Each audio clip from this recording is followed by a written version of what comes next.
Good day po mga kapatid, Miss Sampa, welcome sa aking YouTube channel. Share ko po sa inyo yung natuklasan ko sa 5 peso coin sa DSP na year 2002. No?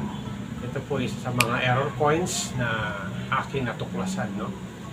So hindi ko po sure kung magkano po yung halaga nitong coins na ito. Gusto ko lang po ipalam sa inyo ito pong mga errors na ito. At meron din akong isang mga nabili dito sa amin, lighter. Hindi po ako nagsisigarilyo. Ito po ay nakakolek ko lang at na-interest ko lang na kolektahin. So alamin po natin.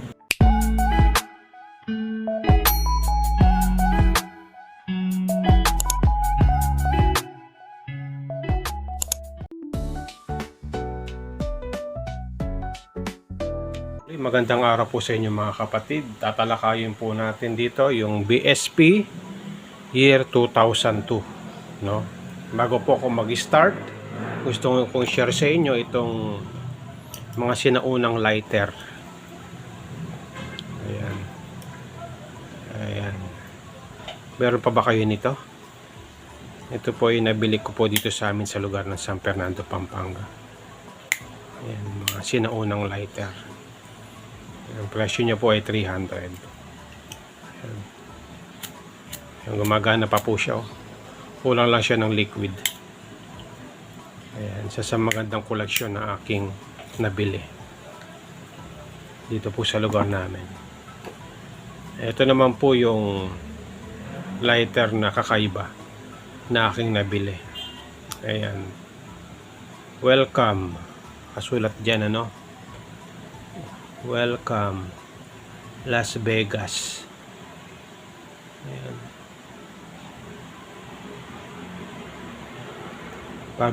Fabulous Las Vegas, Nevada. Lucky 7. Jackpot. Ayan, sa Las Vegas. Medyo lumaw na po yung kanyang kondisyon. Kasi ito po ay matagal na. Ito po yung nabili ko rin dito sa lugar namin sa San Fernando, Pampanga. Isa sa magandang collection. Ayan.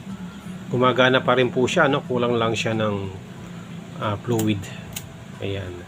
Nag-spark pa siya. Isa sa magandang collection, ano? So, Las Vegas. Welcome to Las Vegas.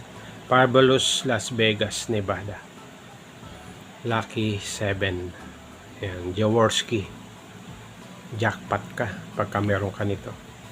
Isa sa magandang lighter na aking nabili for collection.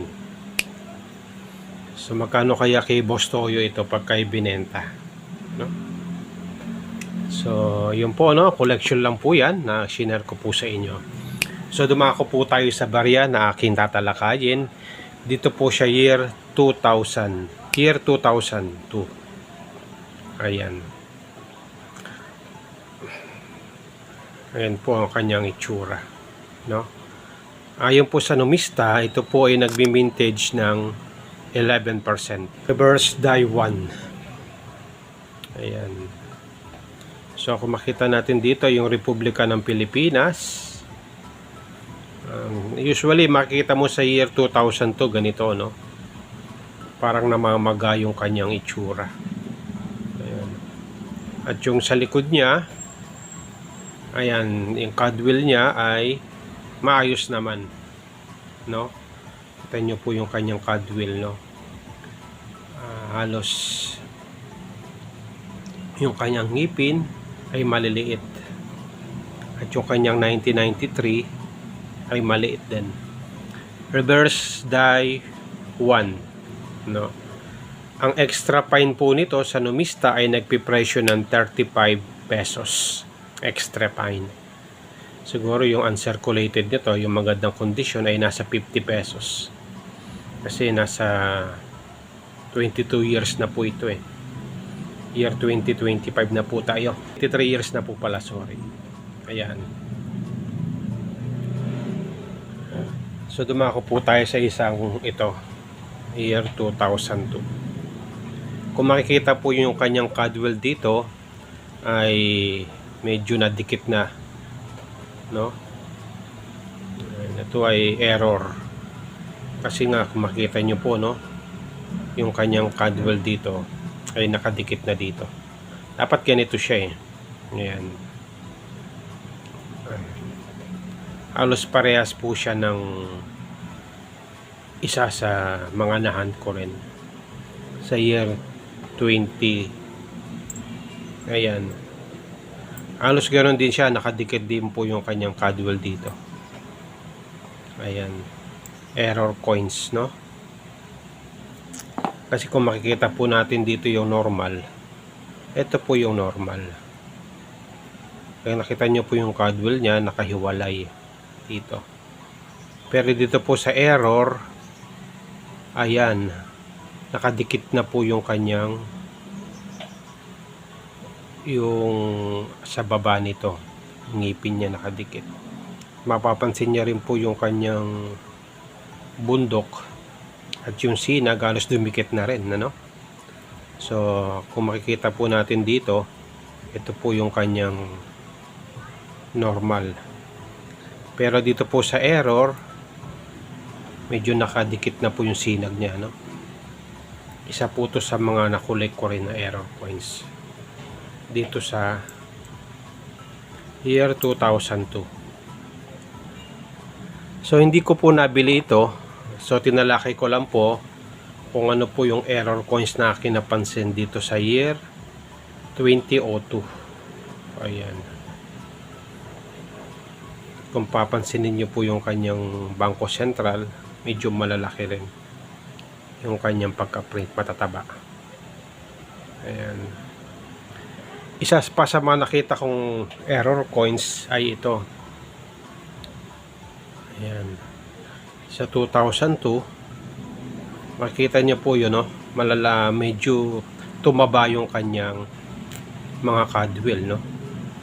At malalaki yung Bangko Sentral ng Pilipinas niya. Parang namaga siya, no? Tignan natin yung kaibahan nila. Ito po yung normal. Ayan.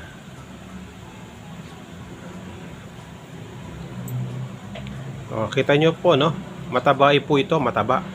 At dito naman ay tama lang. Yung kanyang bundok maliit, di ba?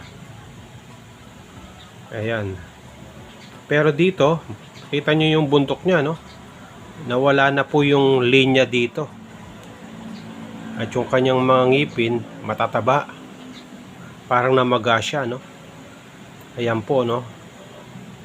Isa sa mga error coins din na akin na hunt ito. So, at tingnan naman natin yung kanyang 1993. Ayan.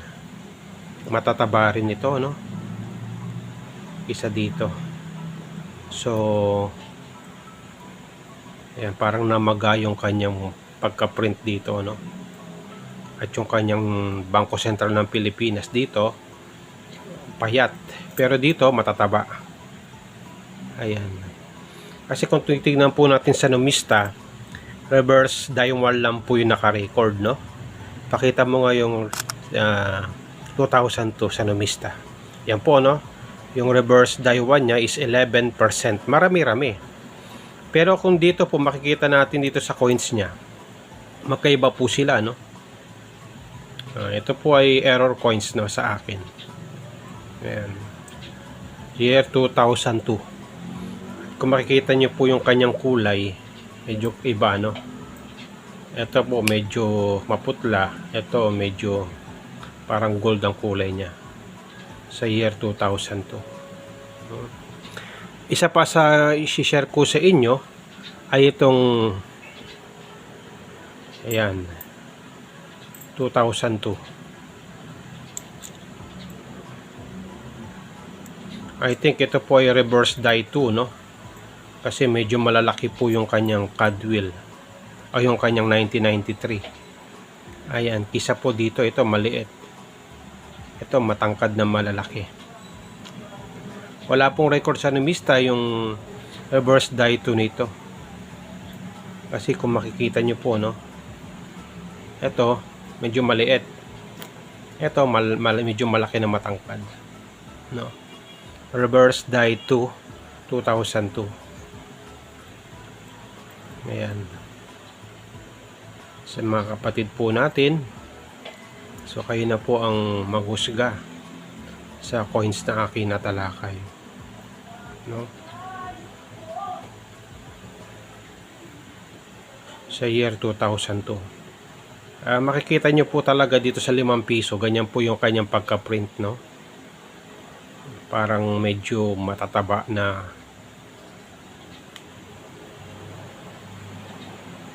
Yan.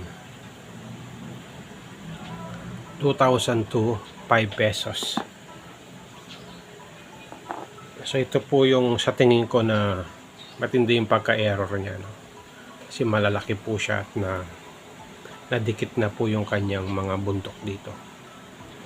So tinalakay ko lang po ito sa mga kapatid po natin na gusto magbenta, hindi po ako nabili.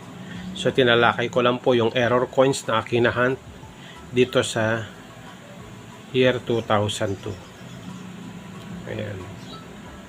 So kung meron po tayo natutunan, please like and subscribe sa aking YouTube channel. Salamat po. Pagpalain at ingatan po tayo ng ating Panginoon.